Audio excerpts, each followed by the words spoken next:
Hello friends, welcome back to my channel Ruhi the বঙ্গালের একটি নতুন ভিডিওতে আপনাদের স্বাগত। আজ সকাল সকাল আমরা তৈরি হয়ে বেরিয়ে পড়ব বেড়াতে। কোথায় বেড়াতে যাচ্ছি সেটি জানার জন্য আপনাদের ভিডিওটি শেষ পর্যন্ত দেখতে হবে। এখানে দেখুন দীপ, রিমি, মানুষ, আমাদের রুহি, উর্জা ওরা সবাই রেডি হয়ে গেছে। রুহির পাপা এখনও রেডি হয়নি, তাই আমি নিচে চলে এলাম। নিচে এসে দেখি পলিও রেডি হয়ে গেছে। এদিকে শান্তনুদা, অগ্নিবীণা, রায়ান এরাও সবাই চলে এসছে। গাড়িও চলে এসছে।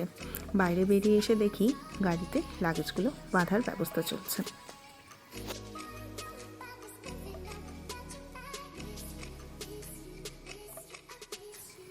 এদিকে দেখুন রায়ান, রুহি, উর্জা এদের মুখের হাসি দেখে বোঝা যাচ্ছে এরা বেড়াতে যাওয়ার জন্য কতটা এক্সাইটেড। শুধু ওরা কেন, আমরা সবাই খুব এক্সাইটেড। আপনারা একটা জিনিস লক্ষ্য করলেন কি, এখানে দেখুন সবাই একই রকম জ্যাকেট পরে আছি। রুহি আর উর্জার সাইজে হয়নি, তাই ওরা দুজন পরেনি। এই হলুদ গেঞ্জি পরে যে দাদাটিকে দেখছেন উনি হচ্ছেন সুশান্তদা। আর একটু সামনে এগিয়ে যায়, এই যে এ হচ্ছে আমাদের শুভ। আজ এরা দুজন মিলে আমাদের পৌঁছে দেবে আমাদের গন্তব্যস্থলে। এই দেখুন রওনা দেওয়ার আগেই মা কেমন নাতনিদের আদর করছে আর আমাদের বারবার সাবধান করে দিচ্ছে যেন আমরা বাচ্চাদের হাত ছেড়ে না দিই। সামনের যে গাড়িটি দেখছেন ওখানে যাচ্ছে শান্তনুদার পরিবার আর আমাদের পরের পরিবার। ওই গাড়িটি ড্রাইভ করবে সুশান্তদা। আর এই গাড়িতে যাচ্ছে রুহি, রুহির পাপা, আমি, দীপ, রিমি, মানুষ। এই গাড়িটি ড্রাইভ করবে আমাদের শুভ। একটু ভুল হলো মনে হয়, এখন ড্রাইভ করছে রুহির পাপা। তো চলুন ঠাকুরের নাম নিয়ে আস্তে আস্তে রওনা দিই। ঘড়িতে এখন বাজছে 6:45। আমরা আমাদের জার্নি স্টার্ট করে দিয়েছি। সামনে দেখুন আমাদের সেভ করার জন্য নাগ কাকু, কাকিমা, আরবি কাকু ওনারা অপেক্ষা করছিলেন। তো ওনাদেরকে টাটা করে আমরা বেরিয়ে পড়লাম। বাইরে দেখুন এখনও কুয়াশাটা বেশ রয়েছে, তবু গাড়ি চালানো যাচ্ছে। দেখা যাক আমরা কতক্ষণে গিয়ে পৌঁছতে পারি বা রাস্তার অবস্থা কেমন। তো চলুন আমাদের সঙ্গে আপনারাও। এতক্ষণ তো ভাবছিলাম কুয়াশাটা একটু কম, কিন্তু না, মেন রোডে ওঠার পরে দেখি কুয়াশা বেশ রয়েছে, একদম ঘন চাদরে মোড়া। এই ওয়েদারটিকে গাড়িতে বসে বসে উপভোগ করাটা ঠিক যতটা আনন্দের, যে ড্রাইভ করে নিয়ে যাবে তার পক্ষে ঠিক ততটাই কষ্টকর। তবু চলুন আস্তে আস্তে আমরা এগোই। আপনারা যারা রুহির এই চ্যানেলটি আগে থেকে দেখছেন তারা জানেন আমাদের একটি বন্ধু পরিবার রয়েছে, আর আমরা মোটামুটি বেড়াতে গেলে সবাই একসাথেই বেড়াতে যাই। তবে এবারের ট্রিপটিতে ব্রজ তারা যাচ্ছে না, তাই মামায়ের জন্য মনটা খুব খারাপ লাগছে। দেখেছেন গাড়ি যত এগোচ্ছে কুয়াশা যেন আরও ঘন হয়ে যাচ্ছে। রুহি গাড়িতে অ্যালেক্সাকে বলে বলে ওর পছন্দ মতো একটাও গান বাজাতে পারেনি, তাই বাচ্চারা খুব বিরক্ত হয়ে বসে আছে। বাইরেটা দেখছেন কি সুন্দর দেখতে লাগছে। আমরা যতবার এরকম রোড ট্রিপে বেড়াতে গেছি, আমরা যেখানে বেড়াতে যাচ্ছি তার থেকেও বেশি আনন্দ করি এই রাস্তার জার্নিটিতে। রাস্তায় আমরা অনেকবার দাঁড়াই, চা খাই, গল্প করি, স্ন্যাক্স খাই, অনেক ছবি তুলি, তারপর আমরা গন্তব্যস্থলে গিয়ে পৌঁছাই। ও আপনাদের তো জানানোই হয়নি, এবার মহাদেবের কৃপায় আমরা যাচ্ছি বেনারস বেড়াতে।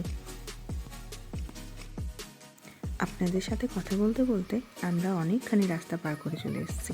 দেখুন আমরা ইলেম বাজারও মোটামুটি পৌঁছে গেছি। এরপর তো একটা টি ব্রেক হবেই। হ্যাঁ, যেমন কথা ঠিক তেমন কাজ। সুশান্তদা আগেই পারমিতায় এসে আমাদের জন্য অপেক্ষা করছে। আসলে ওদের গাড়িটা একটু আগে যাচ্ছে তো। এই দেখুন আমার রুহি, কিছুতেই মাথায় একটা টুপি পরাতে পারি না। যাই হোক, বলে করে একটা স্কার্ফকে মাথায় বেঁধেছি। আর সুশান্তদাকে দেখে তো বেশি ঠান্ডা লাগছে, বাড়িটা বেশ ঠান্ডা রয়েছে। চলুন ভিতরে যাওয়া যাক। বাড়িটা দেখেছেন কি সুন্দর করে সাজানো রয়েছে। রুহি খুব তাড়াতাড়ি ভিতরে যাওয়ার জন্য অস্থির হয়ে যাচ্ছে, কারণ উর্জার সাথে দেখা করতে হবে। ওরা দুটো আলাদা আলাদা গাড়িতে হয়ে গেছে। দেখেছেন চা যতক্ষণ তৈরি হচ্ছে আমরা কিন্তু সবাই যে যার মতন গল্প গুজব করে নিচ্ছি, আর বেশ কিছুটা জল আমরা গাড়ির জন্য তুলে নিলাম। তারপর বাইরে বেরিয়ে একটা গ্রুপ ফটো তুলে আমরা আবার আমাদের জার্নি স্টার্ট করে দিয়েছি। সকাল প্রায় 10টা, এখনও কুয়াশাটা বেশ রয়েছে। আমরা এখন ক্রস করছি মাইথন ড্যাম, আর এদিকে দেখুন রুহি আর রিমি এরা ঘুমিয়ে পড়েছে। এখানে এই একটি ব্যাপার দেখে ভীষণ মন ছুঁয়ে গেল। স্কুলের বাচ্চারা রোড ক্রস করবে, তাই সমস্ত গাড়ি স্টপ করিয়ে আগে বাচ্চাদেরকে বের করে দেওয়া হয়েছে। এই ব্যাপারটি ভীষণ ভালো লেগেছে। আমরা অনেকখানি রাস্তা পার করে পৌঁছে গেছি এখন ধানবাদ। আমরা এখন করে নেব ব্রেকফাস্ট, যদিও ব্রেকফাস্ট বলা ভুল হবে, করব টিফিন। তার জন্য আমরা পৌঁছে গেছি ধানবাদ ফুড প্লাজা জিও রিফ্রেশে। চলুন ভিতরে যাওয়া যাক। অনেকক্ষণ পরে সূর্যি মামার দেখা পাওয়া গেছে, তাই রুহি, উজ্জা, বুবুন এরা সবাই জ্যাকেট খুলে দিয়েছে। এই ফুড প্লাজাটি অনেক বড়, এখনও অনেক কাজ চলছে। এখানে ভিতরে এবং বাইরে দু জায়গাতেই খাবারের ব্যবস্থা আছে।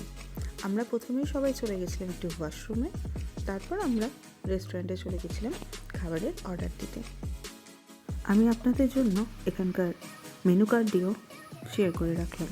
আমরা অর্ডার করেছিলাম আলু পরোটা, ছাতুর পরোটা, প্লেন ধোসা, মশলা ধোসা, ইডলি, আর আমাদের বাচ্চা তিনটি সঙ্গেই অর্ডার করেছিল সুইট লাইম সোডা। বেশ কিছুক্ষণ অপেক্ষা করার পর খাবারগুলিও সার্ভ করে দিয়েছে। এদিকে আলুর পরোটা দিয়ে দিয়েছে, আর রুহি রায়ানের মশলা ধোসাটা আগেই চলে এসছে, উজ্জারটা এখনও আসেনি। তবে ওরা খাবারগুলি টেস্ট করে বলেছে খাবারের টেস্ট ভীষণ সুন্দর। এই দেখুন ছাতুর পরোটা, আর এই যে ওদের লাইম সোডা। খাওয়া দাওয়া সেরে আমরা আবার জার্নি স্টার্ট করে দিয়েছি। এই রোদ ঝলমলে দিনটি দেখে কে বলবে সকালে এত বেশি কুয়াশা ছিল।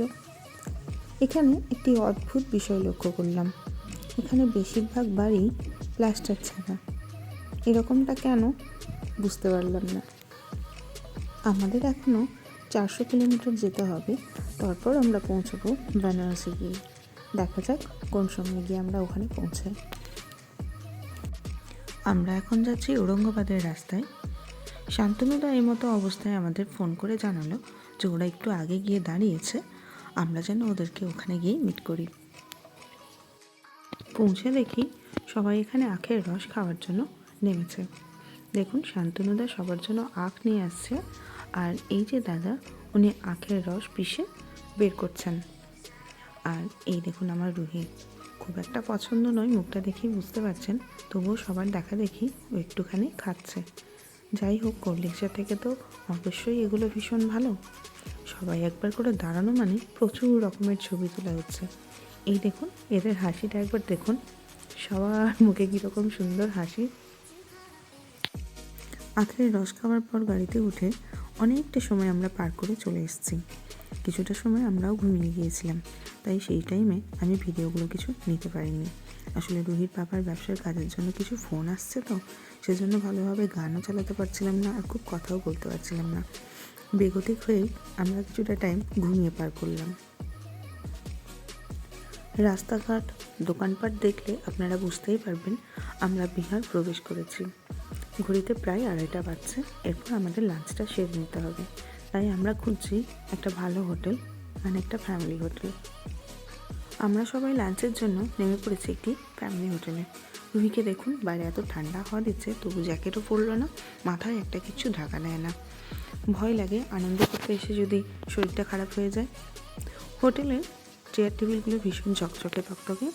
যাই হোক, আমরা খাবারগুলি অর্ডার দিয়ে একটু এদিক ওদিক ঘোরাঘুরি করছিলাম। দেখুন খাবারগুলিও চলে এসছে, ভাত, ডাল, এক রকমের সবজি, পাঁপড় আর আচার।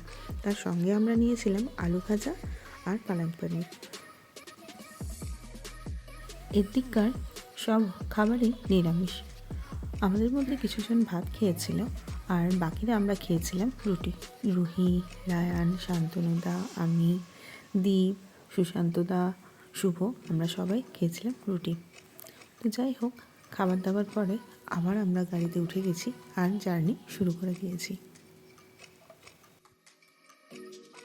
দেখেছেন সন্ধ্যা হতে না হতেই চারপাশটা কেমন আবার কুয়াশাচ্ছন্ন হয়ে যাচ্ছে। এরকম অবস্থা থাকলে গাড়ি খুব একটা স্পিডে যেতে পারবে না, তার মানে আমাদের পৌঁছতে আরও বেশ কিছুটা সময় লেগে যাবে। দেখুন সন্ধে হয়ে এসছে, মনটা ভীষণ চা চা করছে, তাই আমরাও নিয়ে নিলাম একটা টি ব্রেক। আসলে শীতের সন্ধ্যেতে একটু চা না হলে ঠিক জমে না, তারপর সঙ্গে যদি থাকে বন্ধুরা, তাহলে চায়ের আড্ডাটা আরও বেশি মজার হয়ে ওঠে। কাল যেহেতু ক্রিসমাস, তাই এখানে ডেকোরেশন চলছে কালকের জন্য, ভীষণ সুন্দর আয়োজন। চারিধারটা দেখুন কি সুন্দর করে সাজিয়েছে। ইতিমধ্যে আমার বন্ধুরা অর্ডার দিয়ে দিয়েছে চা, পনির পকোড়া আর ভেজ পকোড়া। তো চলুন কথা বলতে বলতে আমরা চাটা এনজয় করি। চা যেমন সুন্দর হয়েছিল, পকোড়াগুলিও ভীষণ টেস্টি হয়েছিল।